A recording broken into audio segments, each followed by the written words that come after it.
Lo pernah nggak kepengen belajar suatu hal yang baru, tapi udah ragu duluan? Karena kenapa? Karena lo takut hasilnya bakalan nggak sempurna. Ini sebenarnya tuh bahaya banget, dan nggak cuma di satu topik aja. Misalkan lo mau belajar videografi, ilustrasi, bisnis, dan manajemen juga, itu semuanya berlaku. Rasa takut hasilnya bakalan nggak baik atau nggak sempurna. Sebelum gue lanjut, as always, bumper dulu. Let's go! Nah, sesuai di intro tadi, di video kali ini gue pengen bahas seputar The Temptation for Perfection. Ini mana quote ini gue ambil dari Ali Abdaal. Dia adalah seorang productivity content creator. He's such a great role model buat gue personally. Temptation for Perfection, atau yang bisa diartiin dengan rasa keinginan akan kesempurnaan, ini sering banget kita temuin kalau misalkan kita pengen belajar hal yang 100% baru buat kita. Contoh, misal lo pengen belajar jadi seorang videographer. Bisa muncul rasa keinginan untuk jadi seorang videographer karena lo nonton film di Netflix, Disney+, HBO, dan yang lainnya lo sebutin dah tuh, atau dari YouTube, atau lu sering banget ke bioskop, lu nikmatin film dan visualnya, dan alasan-alasan yang berkaitan lainnya. Intinya adalah lo menikmati karya dari orang-orang yang udah lebih dulu berkecimpung di dunia videografi atau perfilman, lebih jago dan udah lebih senior lah. Mungkin lo tertariknya dari seni mengambil gambarnya, color gradingnya, editingnya, sound design, dan masih banyak aspek di filmmaking atau videografi yang lainnya kan yang bisa lo minati. Gue yakin banget semua orang, lo yang nonton ini, dan orang-orang lain kalau misalkan suka dengan sesuatu topik yang baru, pasti punya alasan yang beda-beda kan. Nah, hal yang sama ini secara jangka panjang bisa banget kalau misalkan lo nggak kendaliin diri lo, munculin the temptation of perfectionism.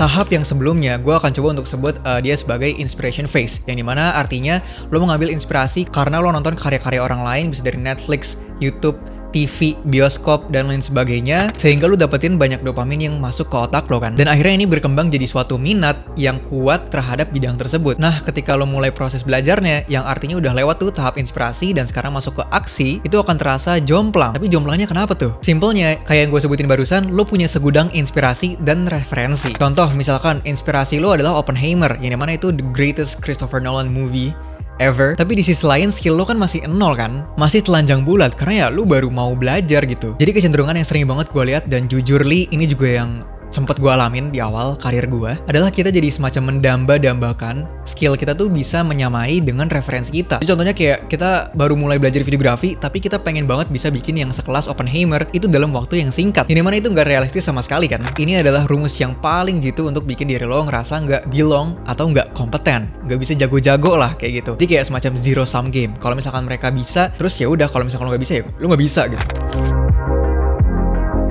Apa itu the slow burn process? Simpelnya, the slow burn process ini adalah sistem belajar di mana kita misalkan baru terjun ke dunia videografi, ya kita harus terus tekun dan konsisten belajar per tahap. Misalkan dari videografinya, yaitu pengambilan gambarnya, settingan kameranya, sampai ke editingnya, mulai dari color grading, VFX, sound design. Ini yang harus terus konsisten dilakuin dan pelan-pelan untuk juga ngerubah mindset kita dari yang tadinya perfeksionis jadi done is better than perfect. Artinya kita lebih meninggikan kuantitas dibandingkan dengan kualitas. Karena dengan adanya kuantitas, yang dimana misalkan kita konsisten bikin konten atau bikin video dari hari per hari, itu nanti bakalan ngebentuk kualitas dengan sendirinya. Kuantitas itu membentuk kualitas. Seiring berjalannya waktu, ketika lo belajar, lo akan masuk ke dalam tahap momentum. Dan ini ya part yang paling asik. Ketika lo udah membiasakan diri untuk terus konsisten dan lo udah ketemu titik momentumnya, lo akan jadi pelajar yang unstoppable, lo akan jadi content creator yang gak peduli sama views atau algoritma yang kagak memanjakan lo, dan yang jelas lo akan jadi manusia yang selalu semangat dalam berkarya. Karena takaran puasnya lo itu adanya bukan di kesempurnaan karya, tapi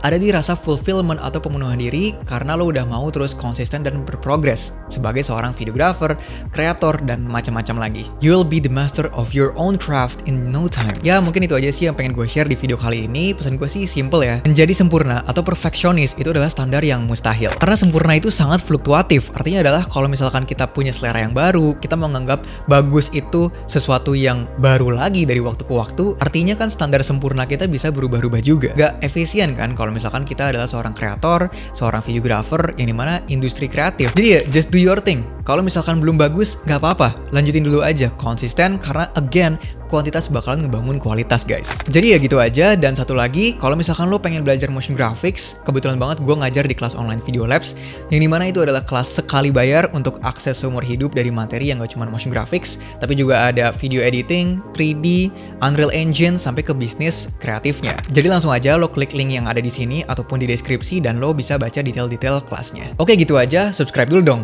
Asik. Kalau udah, jangan lupa like, comment, dan share video ini, and I'll be seeing you guys in the next video. Peace.